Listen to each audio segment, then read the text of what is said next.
Okay. जय सच्चिदानंद। नमो वितरागाय। नमो वितरागाय। नमो अरिहंताणम। नमो अरिहंताणम। नमो सिद्धाणम। नमो सिद्धाणम। नमो आयरियाणम। नमो आयरियाणम। नमो उवज्जायाणम। नमो वत्सायानम। नमो लोये सौव साहुणम। नमो लोये सव साहुणम। ऐसो पंचन मुक्कारो।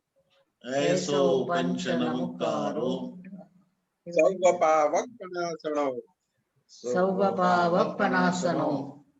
मंगलाणं च संवेसिं। मंगलानं च सौवेसिं।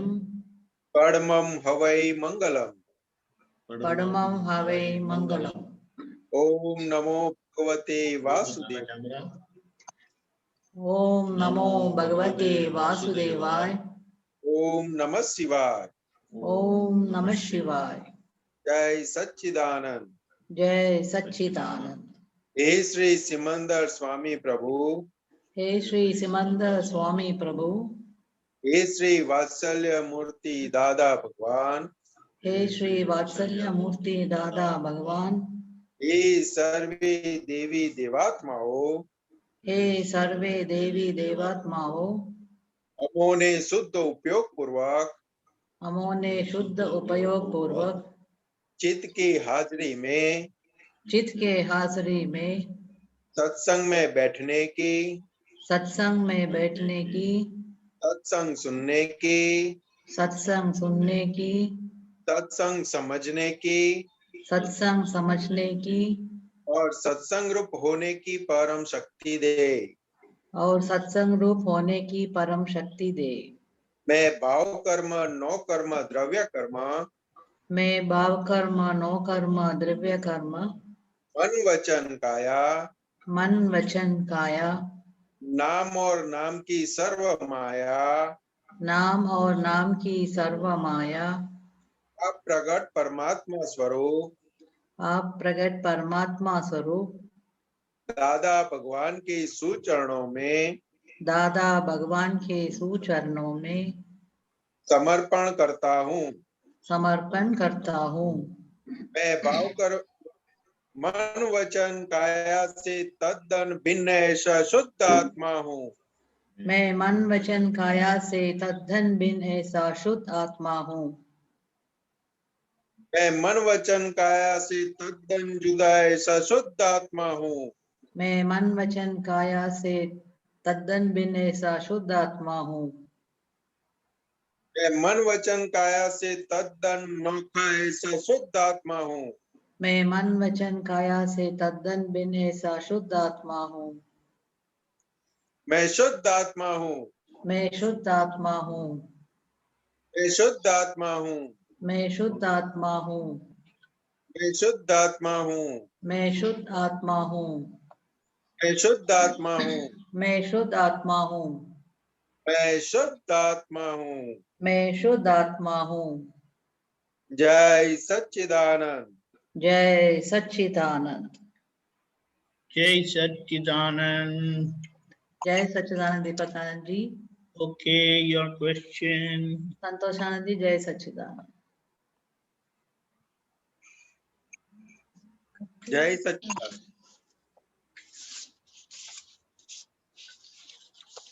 Your question. यस 520। ओ संपूर्ण परिग्रह में संपूर्ण अपरिग्रह रहे, यह अंतिम टेस्ट एग्जामिनेशन है।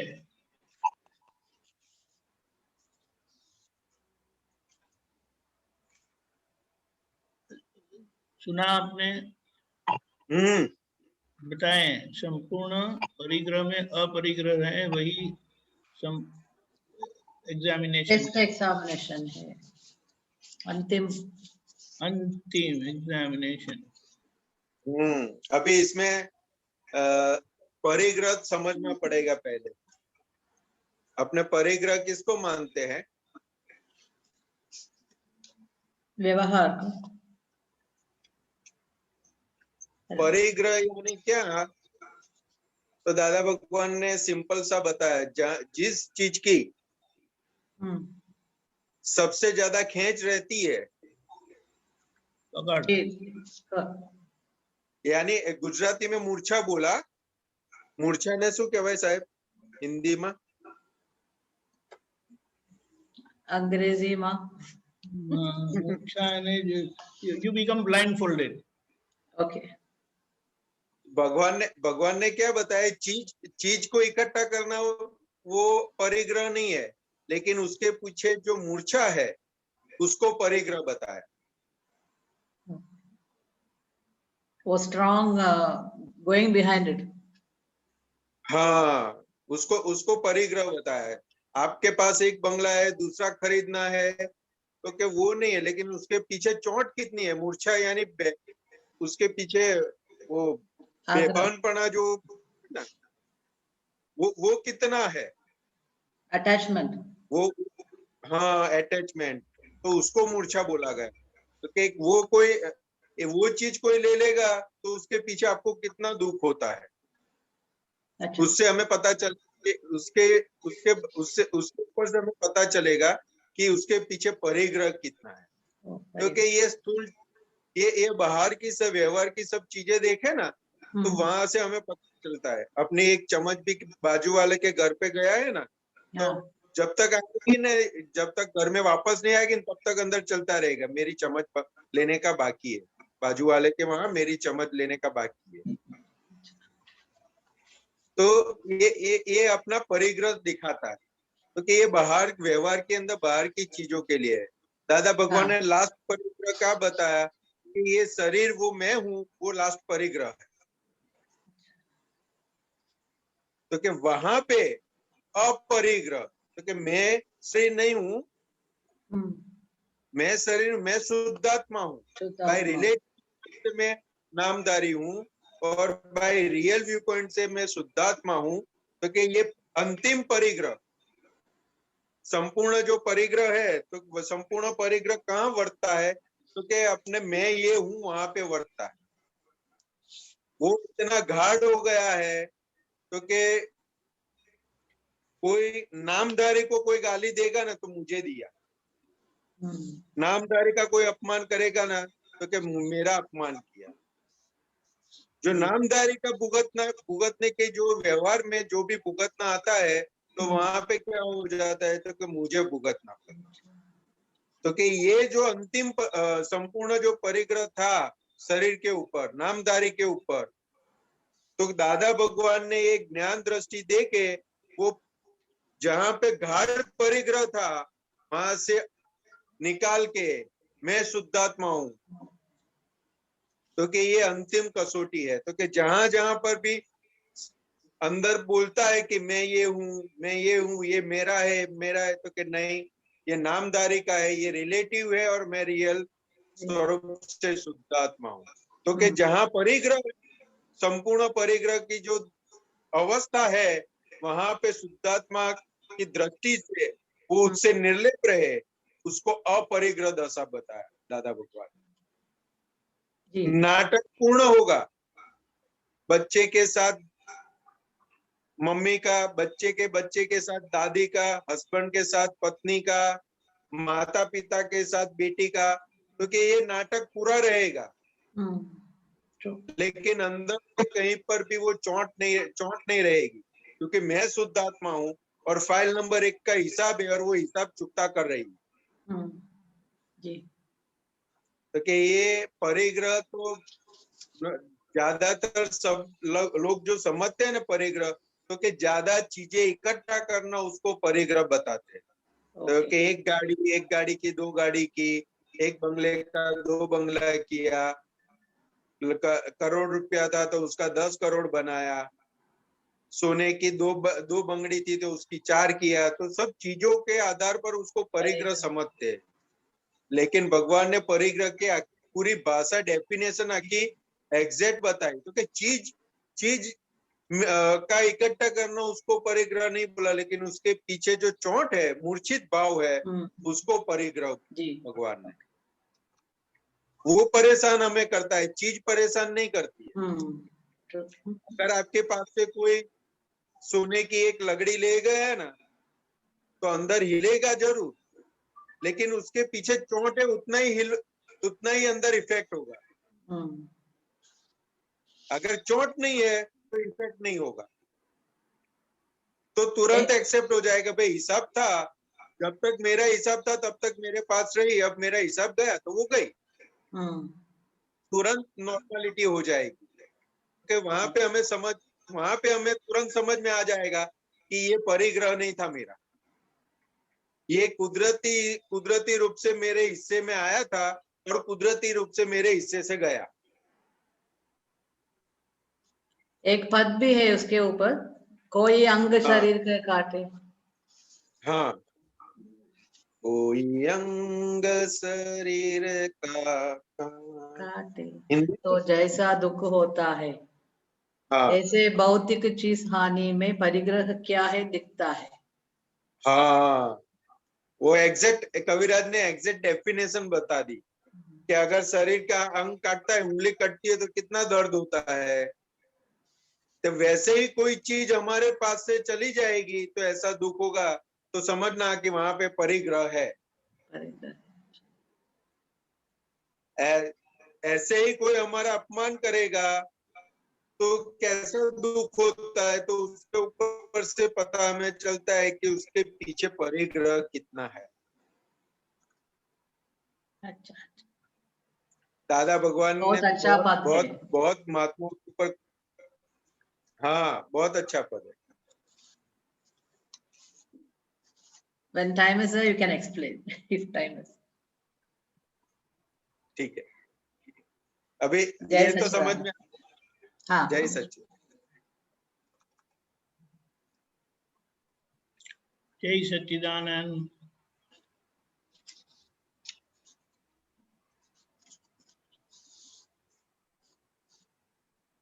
डॉक्टर कश्यप जी। जय सच्चिदानंद, सबको जय सच्चिदानंद। जय सच्चिदानंद। जय सच्चिदानंद। हाँ जी, वो दीपकानंद जी, वो गांडो अहंकार विफरे छे त्यारे 8303 वो निकालिए दे।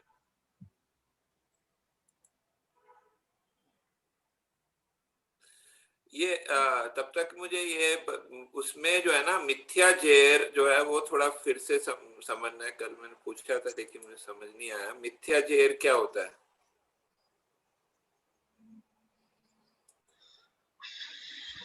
83 बताया ना? 83 CD 8303।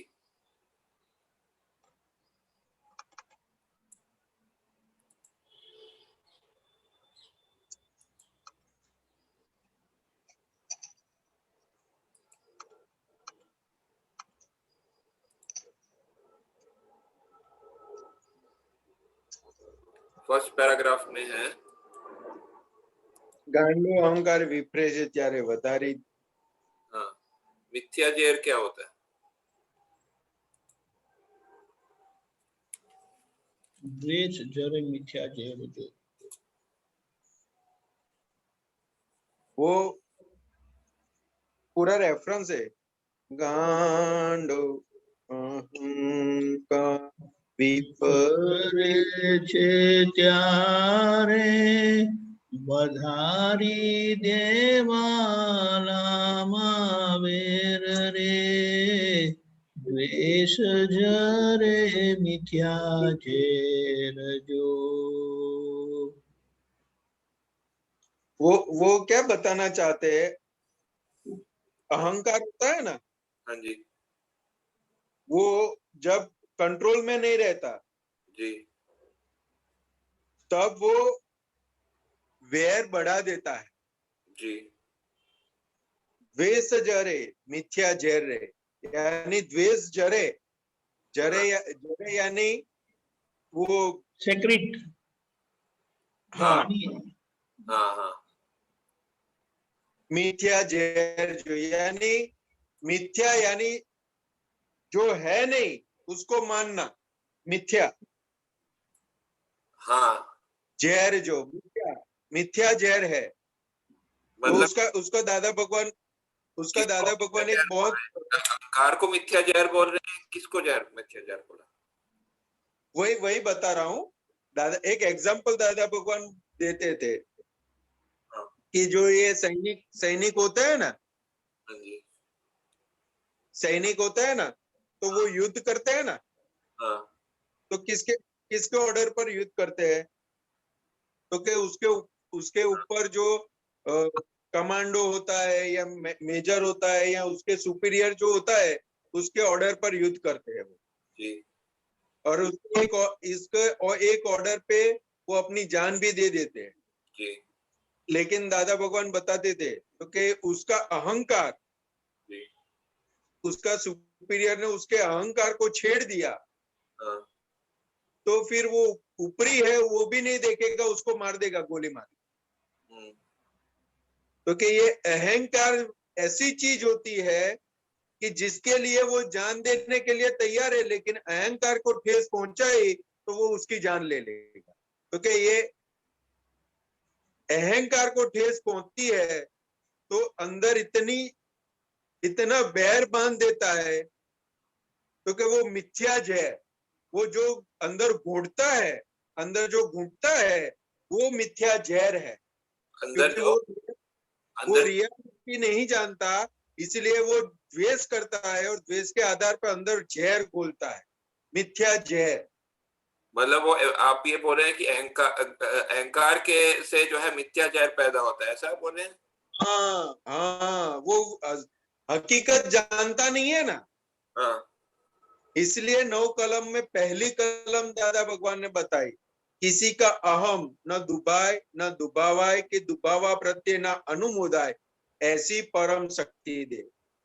अहम न दुबाए, ऐसी स्यादवाद वाणी, स्यादवाद वर्तन और स्यादवाद मनन करने की परम शक्ति दे। क्योंकि ज्यादातर व्यवहार के अंदर जो भी वैर खड़ा होता है वो अहंकार को ठेस पहुंचने से होता है। तो वो जहर के जैसे काम करता है, ये जो है वो जो पैदा हो जाता है। जहर इसलिए बताया तो कि ये जन्म का तो मरण करवाएगा ही करवाएगा, दूसरा जन्म लेना पड़ेगा और उसमें भी मरना पड़ेगा। अच्छा क्योंकि वैर बंधा, इसलिए उसको भुगतने के लिए जाना पड़ेगा। ठीक है। अच्छा, ये मैं जो आगे थोड़ा नीचे करिए, शंकर रूपी शमशाने वाला वो जो पैराग्राफ है। हाँ हाँ, इसमें शंकर रूपी शमशाने वाल नहीं है, ठाटड़ी। हाँ, ठीक है, ये थोड़ा मुझे थोड़ा फिर से समझ नहीं आया ठीक है। वो कविराज ने बहुत अच्छी तरह से उसको क्या बोलते हैं, शुगर कोटेड जैसा बना के लिखा है कि शंका रूपी शमशान है, वालनी ये ठाठड़ी, यानी सबको शमशान में जाने का है। जी शमशान में जाने का यानी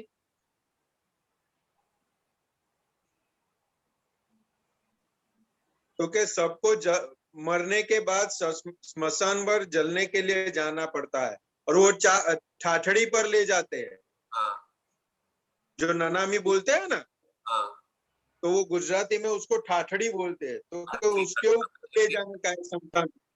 वो जो उठा के लेके जाए अर्थी होता है वो जो है, मैं वो समझ में आया, लेकिन हाँ पूरा का समझ नहीं आ रहा है जो है क्या बोल रहे हैं। हाँ,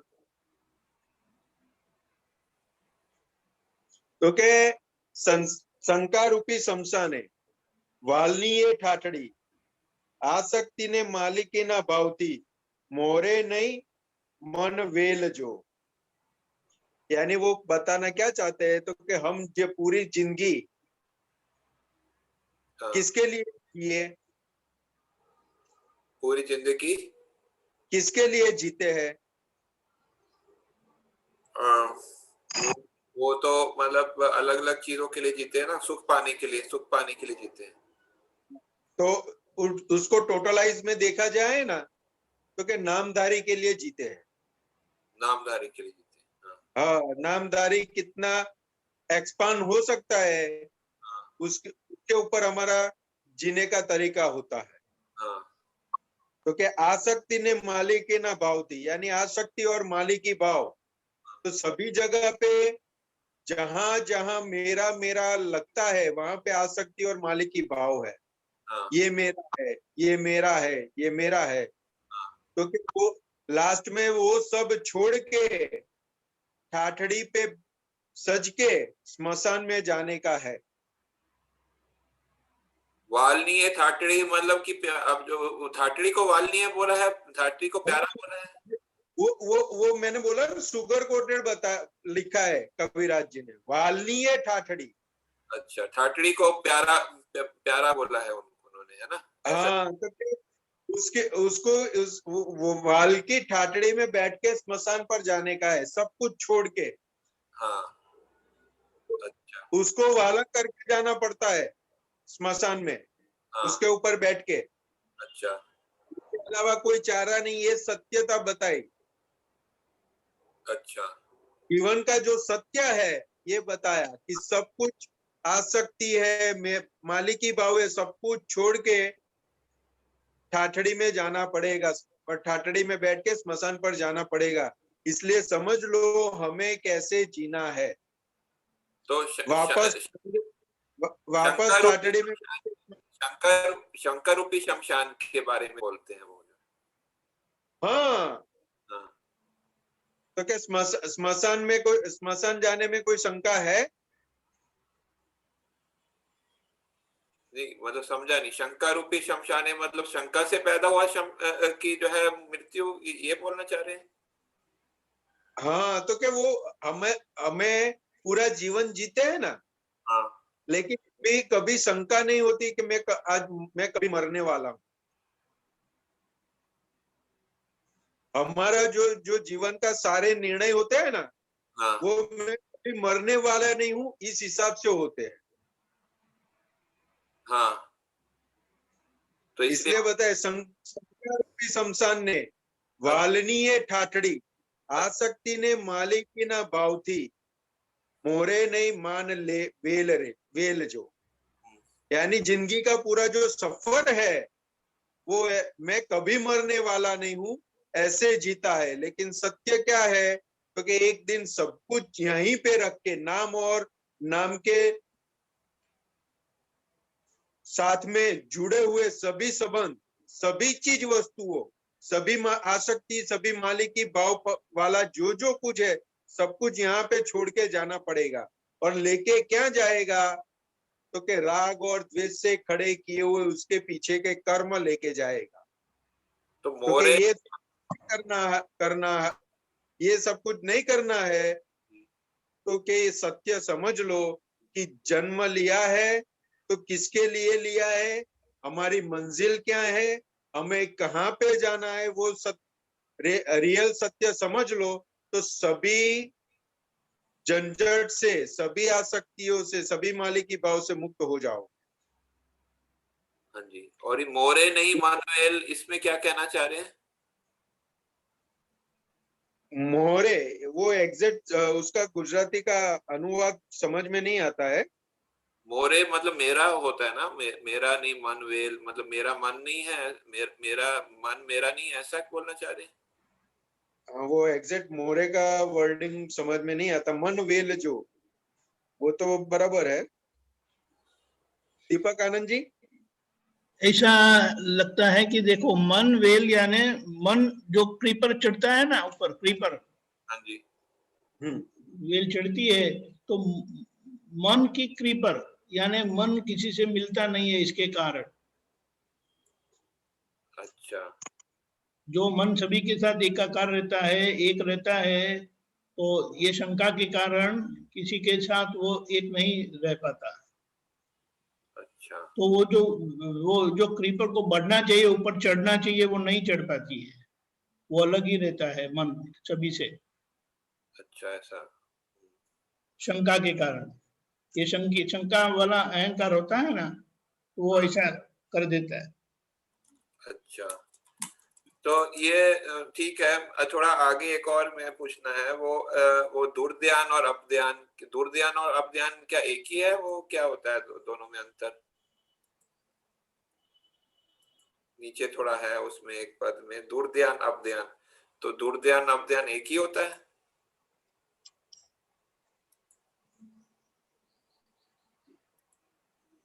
उसमें ये एम ने एम उबोध है, दुर्ध्यान अपध्यान। हाँ,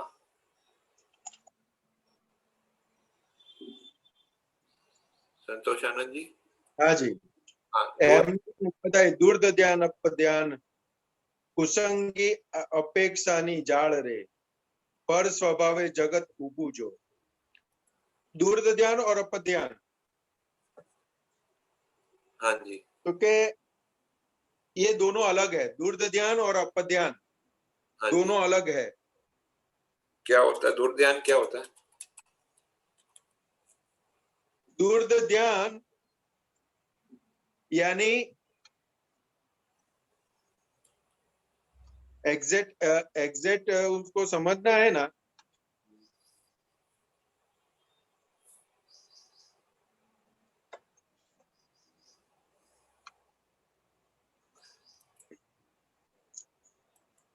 ये दूर ध्यान एग्जैक्ट दोनों अलग है। हाँ, आनंद जी, दूर ध्यान का मतलब क्या है कि जो अपना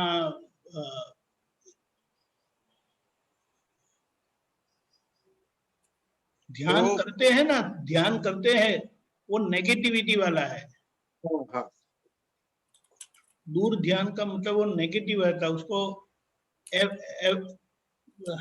एवर्जन यानी द्वेष वाला, अच्छा, द्वेष वाला ध्यान। और अपध्यान का मतलब क्या है? हेतु बगैर का ध्यान, नो गोल, गोल विदाउट गोल। तो क्यों करते हैं? तो उसका कोई गोल ही नहीं है, हेतु ही नहीं है। अच्छा। दुर्ध्यान तो समझे ना? हाँ हाँ, अब समझ। जो एवर यानी उसको क्या बोलते हैं? द्वेष वाला ध्यान, जो हमें अंदर से द्वेष खड़ा करता है। वो ऐसा भी बोल सकते हैं ना, किसी को दुख पहुंचाने वाला हाँ, ध्यान। बस दुख पहुंचाने वाला ध्यान है। और अपध्यान का मतलब क्या है? हेतु बगैर की क्रिया। वो उसके लिए दादा भगवान एक एग्जाम्पल देते थे अपध्यान के लिए हाँ जी, कि अपध्यान यानी क्या है, तो कि ये काल में ऐसा है कि ये काल के अंदर ही अपध्यान खड़ा हुआ है, बाकी हाँ जी, कोई काल में अपध्यान था नहीं। हाँ, लेकिन ये कलयुग है और इतना विचित्र वाला काल है ना, तो ये काल में अपध्यान खड़ा हुआ है। तो कि कुछ भी नहीं है तो बैठे बैठे घड़ी देखा करेगा, ना कुछ जाना नहीं है, कुछ भी करना नहीं है ना, तो फिर भी बैठे बैठे घड़ी देखा, इतना बज गया, इतना बज गया। अभी मोबाइल देखते हैं। अभी मोबाइल देखते हैं, कुछ भी नहीं है तो 2-3 मिनट होगी ना, मोबाइल तुरंत खोल के देखेगा। कुछ भी नहीं है लेकिन उसका उसका ध्यान उसके अंदर रहता है। कुछ भी गोल नहीं है, कुछ भी हेतु नहीं है, क्या करना है उससे कुछ पता नहीं है, लेकिन 2-3 मिनट होगा ना, अपना खुद का देखेंगे ना तो पता चल जाएगा। अभी मोबाइल साइड में पड़ा होगा ना, कुछ भी होगा तुरंत याद आएगा, तुरंत जाके खोल के देखेगा क्या हुआ है। कुछ भी नहीं है, कुछ भी नहीं, वापस रखेगा, फिर वापस खोलेगा। तो कि बिना हेतु बिना ध्येय कुछ भी नहीं है और वहां पे खींचा जाता है, उसको अपध्यान बोला दादा। हाँ। एक बार दीपक आनंद जी ने बोला था ये, इसके बदले में आपको उपयोग में रहना चाहिए। सही बात है ना दीपक आनंद जी? करेक्ट, बात सही है। हाँ, हाँ, तो के उसका वो जो दीपक आनंद जी बताया ना कि उपयोग में नहीं रहते ना, इसलिए अपध्यान खड़ा है। क्योंकि हमने उपयोग की कहीं गोठवणी नहीं की है, इसलिए पूरा ध्यान हमारा अपध्यान में चला जाता है। अच्छा, तो ये, अभी हाँ जी, हाँ जी, बताए। उपयोग की गोठवणी हो ना तो अपध्यान में नहीं जाते हैं।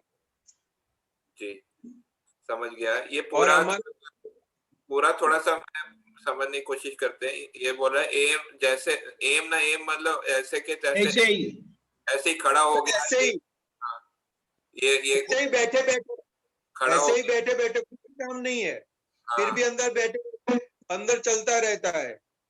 हाँ, फिर आगे बोल रहे कुसंगी अपेक्षा नहीं जाल रहे, मतलब कुसंगी अपेक्षा मतलब क्या क्या बोल रहे हैं थोड़ा सा। कुसंगी अपेक्षा नहीं जाड़ रहे, ले कुसंग जो हो ना, कुसंग जो है ना, हाँ। उसकी जाड़ में फंस के सब कुछ होता है ये सब। नहीं, साथ में अपेक्षा भी शब्द डाला है ना उन्होंने। कुसंगी अपेक्षा नहीं जाड़ रहे, यानी ये कुसंग की जो अपेक्षा होती है ना, अपेक्षा हाँ जी। यानी प्राप्त Expectation. करना, क्योंकि यानी वो कुसंग के आधार पर ऐसी अपेक्षा खड़ी होती है, क्योंकि उसके जाल में फिर फंसता है। अच्छा, वो पर मतलब वो जगत खड़ा होता है, ठीक है, समझ। इसलिए आगे बताए ना, पर स्वभाव जगत उपूजो, हाँ, वो जो हाँ, यानी पर स्वभाव में चले गए, कुसंग की अपेक्षा की जाल में फंस के पर स्वभाव में चले गए, उसके आधार पर जगत खड़ा हो गया, फिर वापस वापस जन्म लेना पड़ेगा। जगत यहाँ पे किसको बताया था कि मन वचन काया रूपी जगत को जगत बना कि पर स्वभाव जगत खड़ा हो गया, जी जी समझ क्योंकि गया। वापस मरना पड़ेगा, वापस जन्म लेना पड़ेगा और वापस मरना पड़ेगा। जी समझ आ गया। ये इनके हर एक पद में जो जो है आखिरी में लिखा है, जबकि जो हमेशा गुजराती हिंदी में दोनों में जो हमेशा आगे होता है, तो क्या ये कविता का स्टाइल होता है कि इसमें ऐसे कवि का स्टाइल में लिखा है, मतलब ये हाँ, वो लास्ट में जो लिखा है ना, जो हाँ वो कविता की स्टाइल होती है। हाँ, मतलब जो आप वाक्य में देखेंगे, गुजराती वाक्य में भी देखेंगे, जो हमेशा पहले आता है ना, हिंदी में भी और गुजराती में भी जो जो हम गुजराती वाक्य में भी हमेशा जो पहले आता है, सही बात है। हाँ, ये यहाँ पे जो मतलब कि ये पूरा हम हमारा जीवन देखो आप, कि इसमें हम कहीं फंसे तो नहीं है ना, वो नहीं, अंगुली निर्देश वाला जो है वो है कविता के आधार पर, लेकिन वो कुछ बताना चाहता है यहाँ पे, जो जो लास्ट में है ना, वो हाँ कुछ बताना चाहता है कि नहीं, हर एक लिटी के लास्ट में जो आया है ना, हाँ नहीं तो तो वो बताता है कि अपने जीवन में तो ऐसा कुछ है नहीं ना। नहीं, वो ऐसा इसमें जो है वो देखने के अर्थ में जो वो मैंने कल पूछा था उनसे, वो महेश आनंद जी ने, उन्होंने बोला कि ये देखने के अर्थ में नहीं है, जो ये है कि अगर ऐसा होगा तो ऐसा होगा तो ऐसा होगा, कि अगर गांडाखरी अंकर खड़ा होगा तो ये सब जो है फिर द्वेष और जेर होगा, मिथ्या जेर होगा, ये सब होगा जो है। तो वही वही वही है, वही कहने का था, आशय वही है कि अंदर देख लो आप, हाँ, अपने अंदर जो, यानी इसके आधार पर ऐसा खड़ा होता है कि नहीं होता है। अगर ऐसा है तो ऐसा खड़ा हो जाएगा, ऐसा है तो ऐसा खड़ा हो जाएगा, अच्छा, तो वो देख लो आप। तो ये मतलब अगर हम वाक्य में लिखते हैं तो जो पहले आएगा ना, इसमें जो है ये गुजराती के वाक्य में। गुजराती के वाक्य में पहले आएगा, वो तो शास्त्र का तो मेरे को उतना नॉलेज नहीं है कवि का, कि वो पहले आता है कि लास्ट में आता है, लेकिन इसके अंदर जो कविराज ने लिखा है ना, तो हाँ वो उनकी कविता की भाषा में लिखा हुआ है। जी, सही बात। और कविराज ने जो लिखा है ना, उनका स्टाइल ही अलग है पूरा, नहीं वो तो क्योंकि दादा ने बताया था कि ये जो उनका जो लेखन है, वो शुक्ल ध्यान श्रेणी में लिखा हुआ है, तो उसके अंदर बहुत समझने जाने का जरूरत नहीं है, जितना ऊपर से समझ में आता है उतना समझ लेने का, बाकी ये गाते जाना। तो ये अच्छा, गाने से क्या होगा, तो के अंदर ऐसा निश्चय पक्का होगा जो मोक्ष मार्ग हमें ले जाएगा, शुक्ल ध्यान की ओर ले जाएगा। ठीक है जी, समझ गया, धन्यवाद जी। जय सच्चिदानंद, जय सच्चिदानंद। जय सच्चिदानंद। जय सच्चिदानंद। अभी मुझे ओके,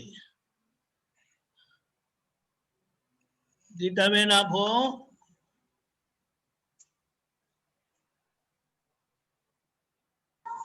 हूँ तो सही स्वामी जी, पर जय सच्चिदानंद। जय सच्चिदानंद, जय सच्चिदानंद। नमस्ते। हाँ, कुछ मेरे को तो सोच के नहीं बैठी थी मैं तो। अच्छा, तो आप शुक्ल ध्यान के बारे में ही बता दो वापस से। शुक्ल ध्यान,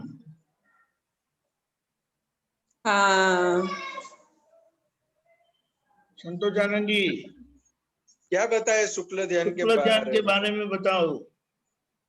कुछ क्या खोल के बताए? बता दो आप। एक तो मेरे को आपसे ये भी पूछना था कि आपने दादाजी का ज्ञान कहाँ से और कैसे प्राप्त किया था?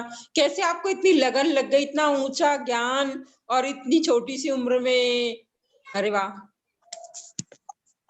वो तो दादाजी ने खींच लिया है। पर कहीं कुछ तो रहा होगा ना, परमाणु कहीं तो डेवलप रहे होंगे ना। वो तो दादाजी को ही मालूम। अच्छा। अरे आप बताओ, तब दादाजी का कोई ऐसा वाक्या, कोई जीवन का ऐसा अनुभव, प्रसंग जो हमें प्रेरणा दे।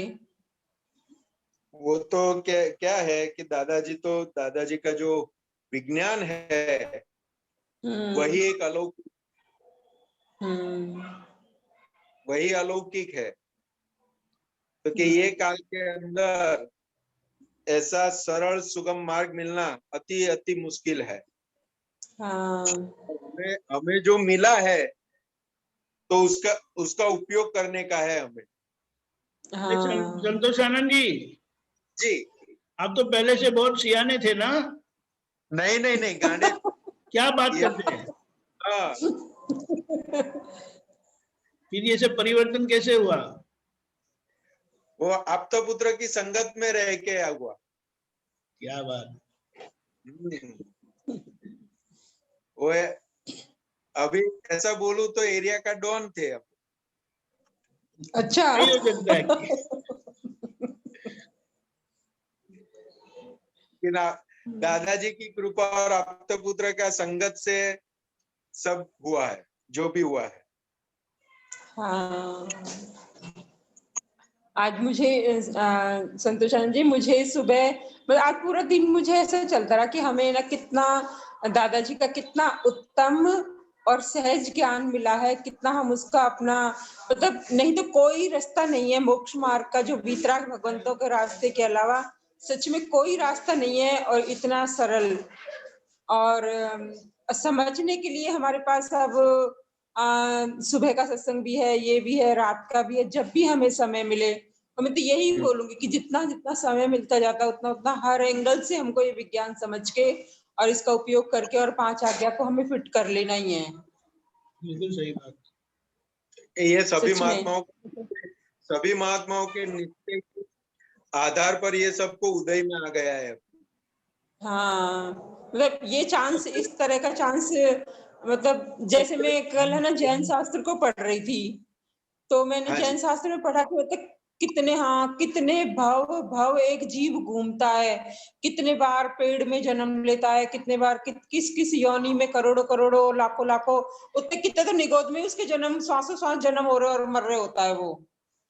मतलब उसके अकॉर्डिंग जब हम देखें तो हमको इस कलिकाल में इतना सुगम और आप लोगों के सानिध्य का ज्ञान मिला, तो कुछ जो ही हमारी थोड़ी सी मेहनत और है ना, उसको उससे हम अपनी इस जीवन यात्रा को, मतलब मनुष्य जन्म को सफल कर सकते हैं। क्या पता बार बार ये मौका मिले ना मिले। तो क्या ऐसा ही है कि हमें जो आज मिला है ना, तो क्या पूर्वे अनेक अनेक अनेक जन्मों में हमने ऐसी तपस्याएं की है कि ऐसा हमें मिल जाए। ऐसी तपस्या, ऐसा निश्चय, ऐसा नक्की किया था, तब जाके हमें दादा भगवान मिले। दादा भगवान ऐसे नहीं मिले। और सही बात। दादा भगवान ने क्या बताया कि हमको महात्माओं के जो मिले उसके आधार पर हमें ये ज्ञान खुला हुआ। तो हाँ। पूरा पूरा दादा भगवान ने क्रेडिट महात्माओं के ऊपर डाल दिया। वो तो उनकी महानता है, करुणा है उनकी।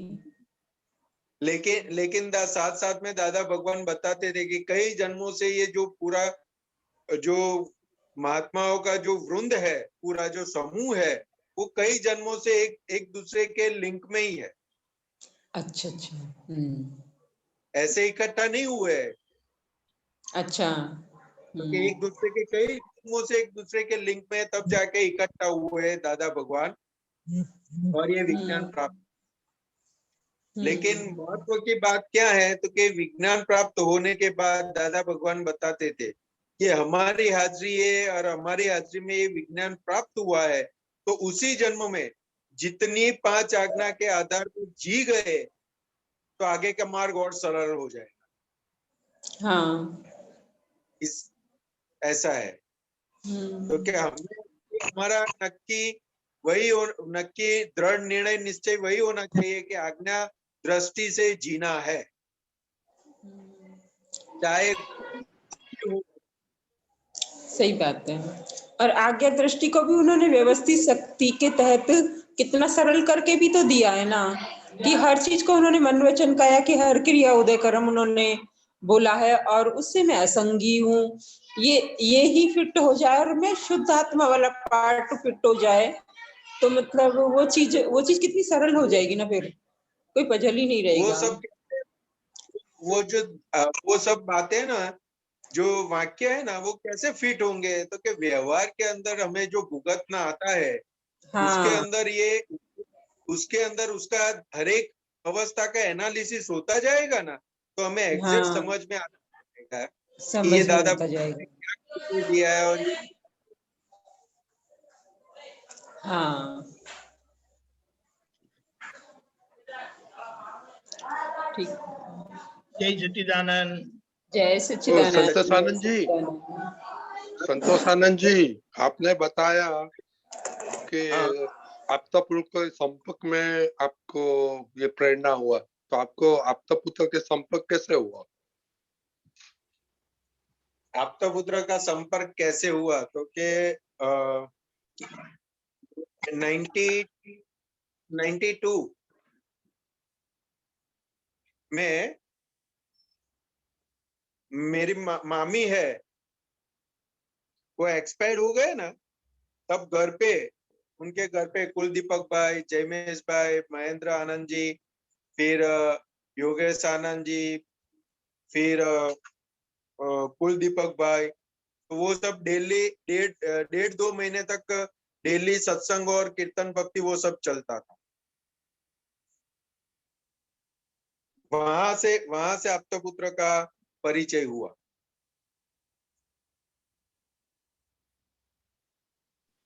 अच्छा, वेरी गुड। जय सच्चिदानंद। जय सच्चिदानंद। जय सच्चिदानंद। अक्षय, दिव्या का प्रश्न है कि आपका प्रश्न है? नहीं, मेरा एक प्रश्न है। बोलिए। उसे तो पूरा समझ आ ही गया है, प्रश्न ही नहीं रहा उनको तो। वो तो ज्ञानी वो समझाने वाली हो गई है, समझने वाली नहीं है।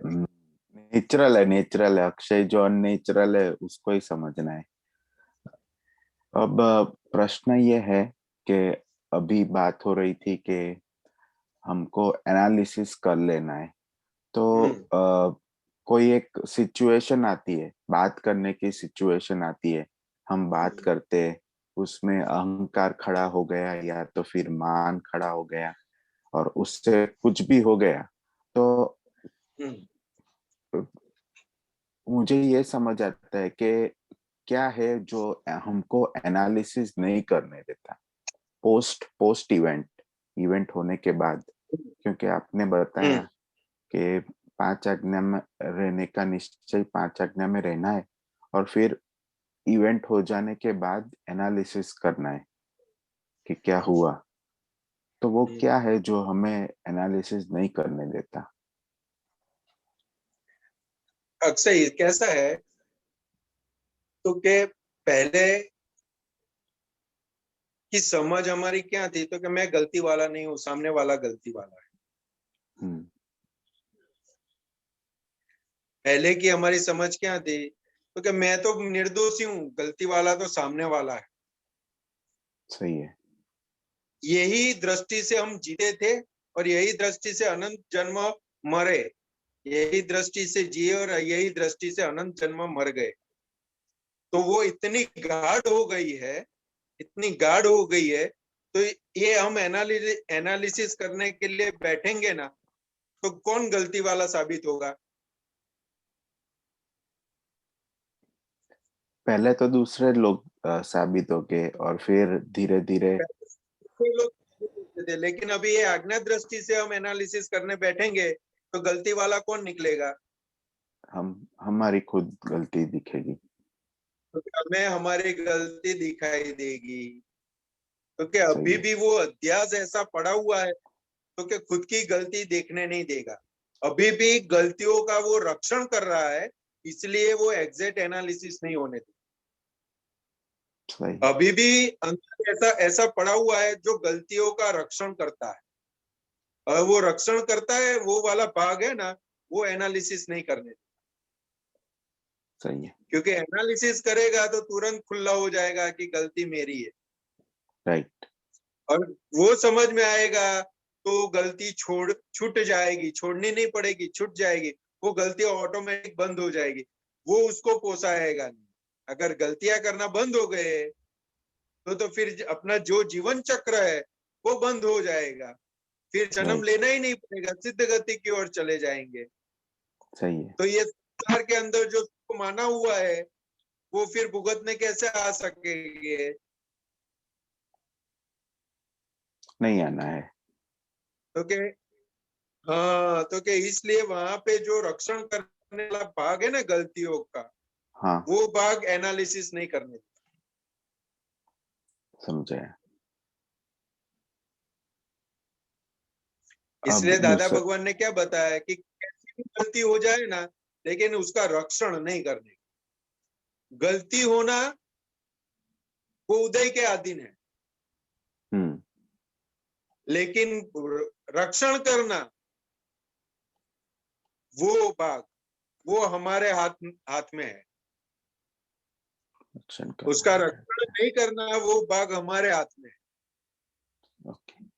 यस। इसलिए दादा भगवान बताते हैं, कुछ भी हो जाए, कुछ भी समझ में नहीं आए, लेकिन अंदर रखना मैं दादा भगवान के पक्ष में हूं, मैं गलतियों के पक्ष में नहीं।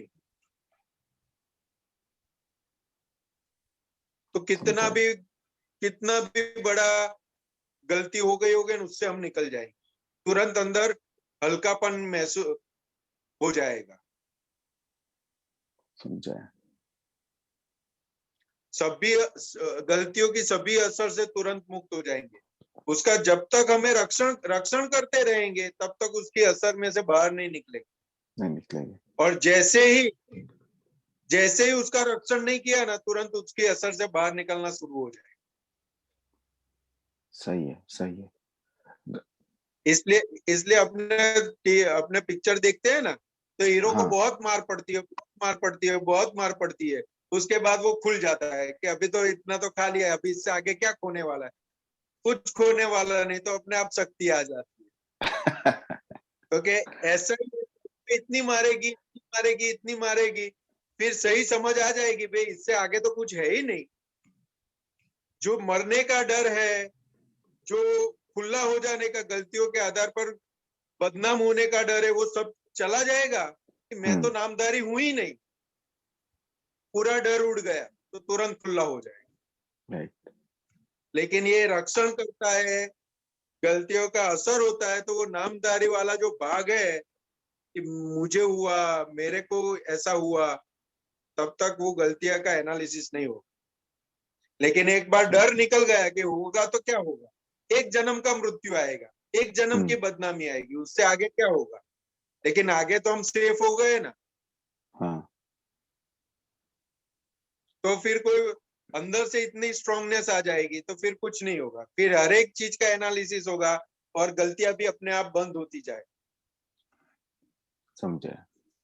इसलिए दादा उनका खुद का एग्जाम्पल देते थे ना, वो बाकड़ा वाला, लकड़े का बाकड़ा जो बनाया था माँ की पोड़ में, तो कि हमारी चोरी का है, वो खुद की गलती बताते थे। तो कि महात्मा वो देख के अपनी गलतियों से मुक्त होने के लिए गलतियां खुली कर। सही है। सही है।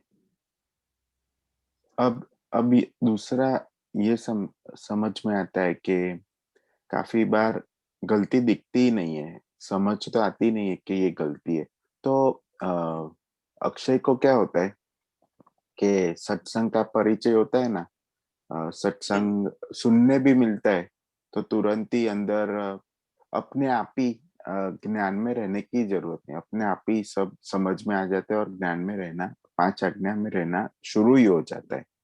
तो पूछना ये था कि ये क्या है अपना सत्संग जो है, वो क्या करता है, हमारी समझ ही सही कर रहा है ना?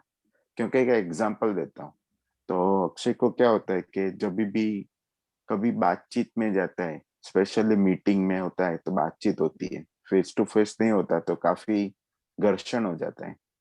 तो उसके बाद तुरंत ही बाहर निकल के कुछ भी चल रहा हो, लाइव चल रहा हो या यूट्यूब पे चल रहा हो तो सुनता है, तो तुरंत ही वापस 5 आज्ञा में और 5 आज्ञा की समझ और वो सब आ जाता है।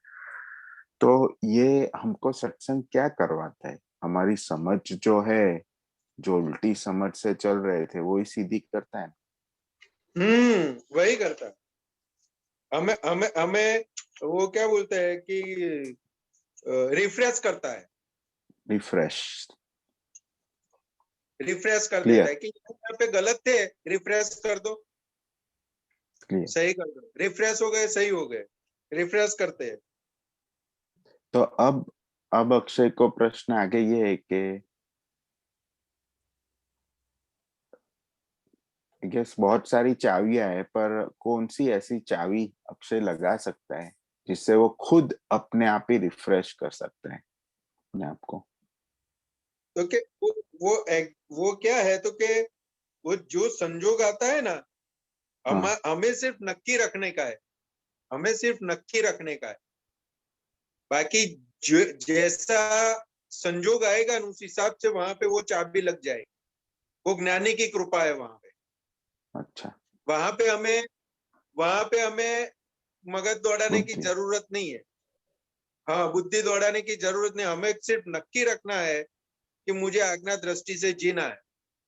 दादा भगवान ने जो बताया उसी अंतर आशय के मुजब मुझे अभी बाकी का जीवन है उस आधार पर निकालना है, उतना ही नक्की करना है।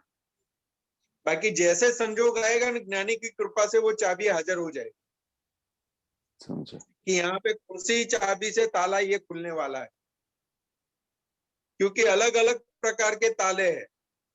एक चाबी वहां पे नहीं काम लगेगी। मास्टर की दादा भगवान ने दे दी, मैं शुद्धात्मा हूँ। मास्टर की दे दी दादा भगवान ने कि मैं शुद्धात्मा हूँ, लेकिन मास्टर की कब यूज होगी? तो क्या आज्ञा दृष्टि से यूज होगी मास्टर की। तो क्या जहां जैसा ताला होगा वैसी चाबी से वो ताला खुल जाएगा ज्ञानी की कृपा से।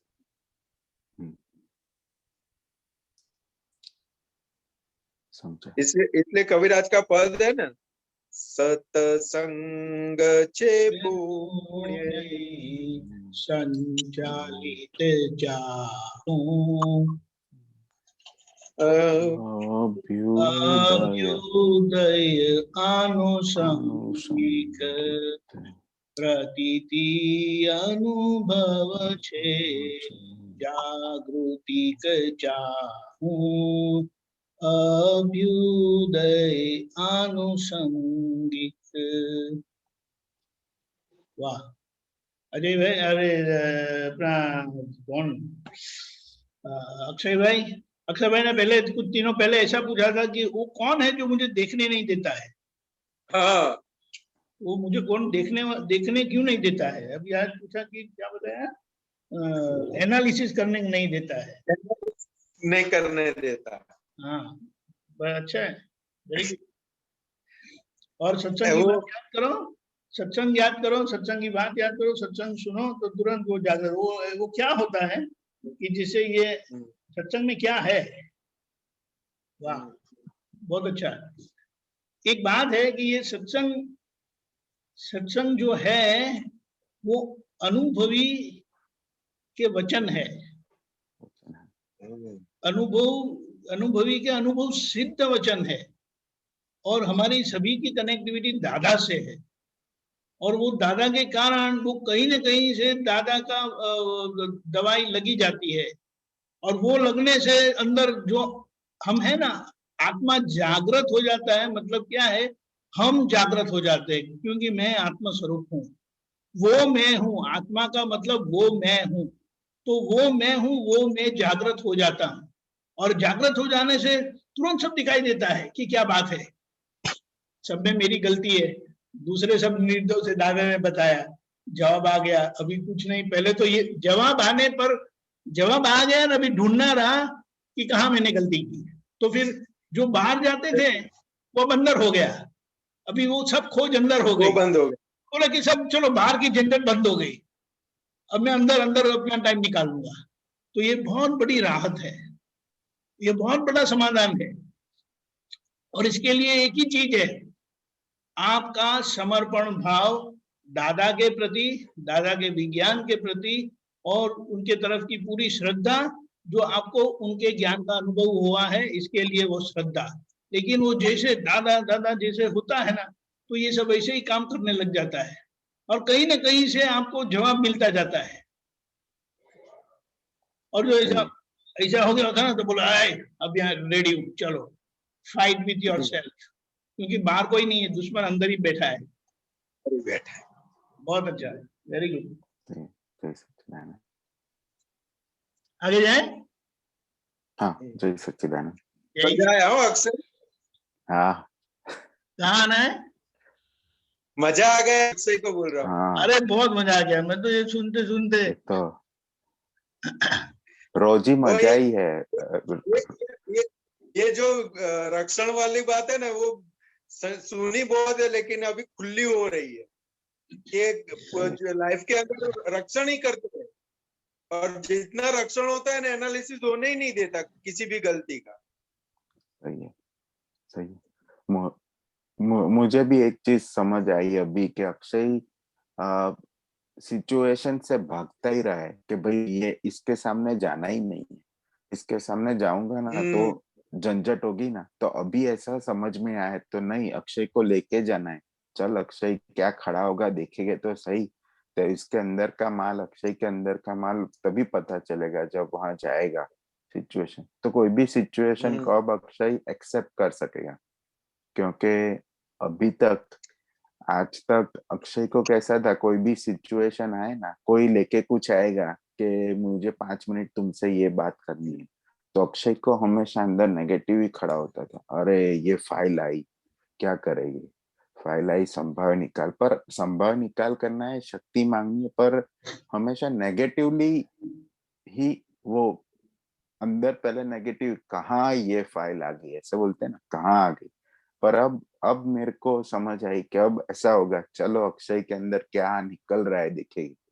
तो वो आज अभी है सत्संग के द्वारा समझ आई कि भाई अक्षय के अंदर क्या फूटेगा वो देखने मिलेगा, सामने वाला आएगा तो ही देखने मिलेगा, नहीं तो नहीं देखने मिलेगा क्या माल पड़ा है अंदर। ये सत्संग का बेनिफिट है, बातें कुछ निकलती है लेकिन समाधान कुछ और होता है। दैट इज द ब्यूटी, क्योंकि इसके पीछे सारा दादा भगवान का ज्ञान का लश्कर है, कनेक्टिविटी है। कोई एक बात कुछ और बोलेंगे और आपके अंदर कुछ और ही बात निकल आएगी और समाधान हो जाता है, ये बात हो गई करके। वेरी गुड, आगे जाए। जय सच्चिदानंद। जय सच्चिदानंद। जय सच्चिदानंद संतोषानंद जी, दीपकानंद जी। जय सच्चिदानंद। संतोषानंद जी, दादा भगवान ने ऐसा कहा कि वितरागों को पुद्गल एक ही स्वभाव का दिखता है, तो उनके दृष्टि में मतलब वो बाहर की जो गुण होता है वो नहीं दिखता है। तो जैसे कल एक था सूत्र में निकाचित गुणों એવું હતું ને दीपकानंद जी, निकाचित गुणों नहीं दिखता है, ऐसा वो कल के एक सत्संग में मैंने पूछा था, याद नहीं है, ठीक है। लेकिन दादाजी ने ऐसा कहा कि हमको कोई सज्जन है या दुर्जन है वैसा नहीं, हमको पुद्गल एक ही स्वभाव का दिखता है। तो ये थोड़ा समझाएंगे कि पुद्गल एक ही स्वभाव का होता है। हाँ, दादा भगवान ने वो पूरा सारांश निकाल के हमें दे दिया कि पुद्गल यानी पूर्ण गलन स्वभाव का है। जो पूर्ण करके आया है वही गलन हो रहा है, उसमें नयापन कुछ है नहीं। हाँ इसलिए उसका जो टोटलिटी देखे ना, तो सामने वाला जो भी व्यवहार करता है तो कि वो पूर्ण करके लाया है, उस आधार पर कर रहा है, उसमें उसका कुछ है नहीं, अभी का कुछ है नहीं। इसलिए वो एक ही दृष्टि से देखते थे कि ये पुद्गल है। अच्छा। अंदर जो है वो शुद्धात्मा है। बराबर। तो कि यही दृष्टि से दादा भगवान जी गए और हमें भी यही दृष्टि दे दी। हमें क्या बताया तो कि रिलेटिव से ये नामधारी और रियल से शुद्धात्मा। हाँ, हमको आज्ञा दे दी, बराबर, रिलेटिव वाली, बराबर। हाँ, तो कि रिलेटिव से हाँ। नामधारी यानी वो ही हो गया। वो जैसे जैसे वो बराबर। समझ में आ जाएगा ना, वैसे वैसे पूर्ण गलन अपने आप समझ में आ जाएगा कि हाँ। जो है मैं जो लेके आया हूँ वो भी पूर्ण गलन वाला है और सामने वाला है वो भी पूर्ण गलन वाला है, उसमें कोई भेद नहीं है, सभी पूर्ण गलन स्वभावी है। हाँ। जो भी हमें चक्षु से दिखाई देते हैं वो सभी पूर्ण गलन स्वभावी है। और वो पूर्ण गलन स्वभावी है, उसके अंदर जो तत्व है, रियल तत्व है, वही भगवान है। वही भगवान। हाँ, बराबर। हाँ, इसलिए बता तो कि भगवान की पूर्ण दृष्टि हो गई है, इसलिए वितरागों को सिर्फ उद्गल दिखाई देता है, पूर्ण गलन वाला। बराबर, सही है। लेकिन हमें तो एकड़ एक से लेके 100 तक जाने का है, बराबर है। हाँ, इस दृष्टि से हमें जाने का है। बराबर। उनका प्रयोग पूर्ण हो गया है। हाँ, और हमारा प्रयोग चालू है, शुरू हो गया। हाँ, बराबर, चालू है, बराबर। और एक पूछू? बोलिए, क्विक। हाँ, टाइम हो गया है तो जाने दीजिए, नेक्स्ट टाइम। ओके, एक मिनट, वो प्रज्ञा मैन का ले लेते हैं। हाँ ठीक। जय सच्चिदानंद। प्रज्ञा मैन। जय सच्चिदानंद। हाँ, जय सच्चिदानंद। नहीं, अमी बेन ने पूछવું હોય તો પૂછવા દો। હવે જવા દો, એક જતું રહ્યું આગળ। I'm sorry? આગળ જેને પાછળ નહીં જવાનું। ઓકે ઓકે, નો પ્રોબ્લેમ, નો પ્રોબ્લેમ। નહીં, મારે હું હિન્દીમાં આઈ એમ ટ્રાય ઇન હિન્દી। ના, ગુજરાતીમાં બોલો, આપ ગુજરાતીમાં બોલો, એ હિન્દીમાં બોલશે। ઓકે, નો પ્રોબ્લેમ। નહીં, પેલું અક્ષયભાઈ સાથે વાત થઈ ને જે હમણાં, તો સંતોષ આનંદ જે કહ્યું કે થઈને શું થવાનું હતું કરીને, હા, તો એ ખુલ્લું નથી થવા દેતું, થઈને ખબર છે શું થવાનું છે, પણ તો બી આમ અંદર એક ડર કેમ રહે છે હજી? હજુ એ જે ડર રહે છે ને, એ લોક સંજ્ઞાનો ડર રહે છે। अच्छा। जो अंदर जो डर है ना, वो लोक संज्ञा का डर है कि अगर ये खुला हो गया तो लोग किस दृष्टि से देखेंगे मुझे, लोग क्या समझेंगे मेरे बारे में। हाँ, वो आधार अभी गया नहीं है समझ के साथ। हाँ, तो ये हजी बी एने अंदरथी એટલું પુશ મારું છું ને અંદરથી કે તું ખુલ્લું થા, પણ એ કઈક હિન્ડ્રન્સ આવે જ છે એને માટેનું। वो क्या है कि अभी हमें ज्ञान जो मिला है ना, हाँ, तो कृपा से मिला है। पुरुषार्थ का पूरा क्रम बाकी है। हाँ, वो पुरुषार्थ करते करते ही वो खुला होने वाला। राइट। जहां पर जितनी गलती बड़ी होगी, जितनी गलती बड़ी होगी ना, वहां पे लोग ज्यादा होगी। अच्छा। और जितनी गलती छोटी होगी वहां लोक लाज कम होगी। Right right right right. लेकिन हमारा क्या होता है, तो छोटी गलती का भी रक्षण करते हैं और जो बड़ी गलती है उसका भी रक्षण करते हैं।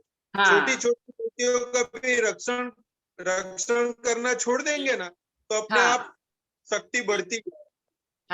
क्योंकि उसके आधार पर लोगों का हमारे प्रति का व्यवहार समझ में आएगा, लोक मान्यता का जो भय है ना वो टूट जाएगा। अच्छा, ओके।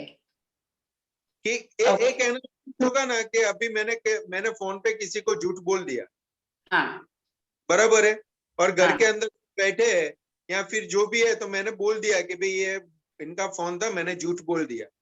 हाँ अंदर से एकदम रिलैक्स हो गए अंदर से, राइट क्योंकि ना तो अंदर से बाहर खाली हो गए, रिलैक्स हो गए, और Yeah. सबकी प्रतिक्रिया भी जानने को मिल जाएगी। या तो क्या लोग हमारे प्रति क्या समझते हैं, उनकी प्रतिक्रिया है, तो जो लोक संज्ञा है वो टूटने लगेगी, और वो ओके जैसे जैसे टूटने लगेगी, वो समझ में आएगा ना, तब हाँ। अंदर से प्रतिक्रिया और खिलने लगेगी या कि भाई मैं गलती बताती हूँ तो किसी को मेरी गलती की कोई पड़ी ही नहीं है। मैं हाँ। खामोखा डरती हूँ, मैं हाँ। खामोखा भय रखती हूँ कि मैं गलती बता दूंगी तो मेरा क्या हाल होगा। और लास्ट में दादा भगवान ने क्या बताया, तो कि ये गलती हम बताएंगे तो एक जन्म का मरण होगा, ज्यादा हाँ। से ज्यादा, સાચી વાત છે। लेकिन बाकी का जो है वो तो सुधर जाएगा। હા કારણ કે આમાં શું થાય છે કે એ જે માથાકૂટ ના થાય, કકડાટ ના થાય, એને માટે બી આપણે થોડું એવું થઈ જાય છે એટલે એ इसलिए दादा भगवान ने दो तरीके से बताया कि एक जो जाहिर कर सके ऐसी है तो जाहिर हाँ। कर दो, और हाँ। दूसरा तो अंदर जो दादा भगवान है उनके सामने आलोचना लिख के दे दो। दो तरह से दादा भगवान ने बताया, क्योंकि ये काल ऐसा है कि ओपनली कहने जाएंगे तो उसका मिसयूज करेंगे। राइट तो कि जो सामान्य तौर से कह सकते हैं वो खुला कर सकते हैं, लेकिन दादा Right. भगवान ने वो भी बताया कि गलतियां खुली कहाँ करनी चाहिए, आलोचना कहाँ करनी चाहिए, तो कि ऐसे पुरुष के सामने आलोचना करनी चाहिए कि वो पचा सके। राइट इसलिए अभी हमारे सामने देखे तो ज्ञानी पुरुष दादा भगवान के अलावा ऐसा कोई पुरुष नहीं है कि जहां पे हम आलोचना कर सकते। राइट राइट ओके तो कि ये 360 डिग्री से समझना पड़ेगा, कहाँ से कहाँ पे कैसा हमारा अप्रोच है होना चाहिए वो।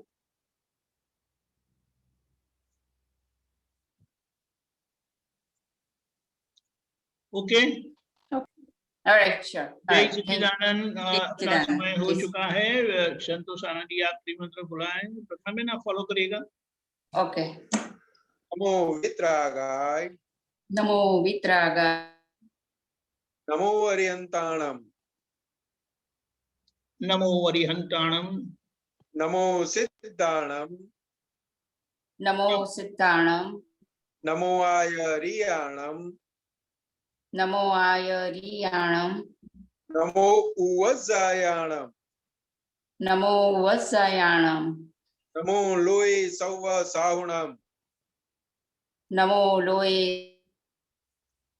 सवसाहुणम, ऐसो पंचनमुक्कारो, ऐसो ऐसो पंचनमुक्कारो, सौव पावकपणासणो, सौवपावकपणासणो, मंगलाणं च संवेशीं, मंगलाणं च सव्वेसीं, परमं हवै मंगलम्। पर्वं हवै मंगलम्। ओम नमो भगवते वासुदेवाय, ओम नमो भगवते वासुदेवाय, ओम नमः शिवाय, ओम नमः शिवाय। जय सच्चिदानंद। जय